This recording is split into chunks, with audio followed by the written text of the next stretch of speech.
Doctor साहब एक बात बताइए, सदर ममलकत कौमी असम्बली का इजलास नहीं बुला रहे, क्या इक़्तिदार की मुंतकली का काम लेट हो सकता है इससे? नहीं जी, बिल्कुल नहीं होगा। आइन बड़ा वाज़ेह है कि अगर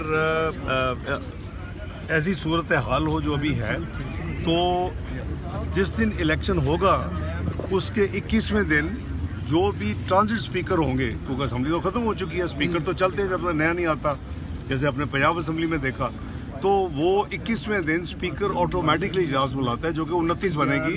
तो हमने 27 का हमारा ख्याल था, और समरी गई भी है पार्लिमानी अफेयर्स की तरफ से।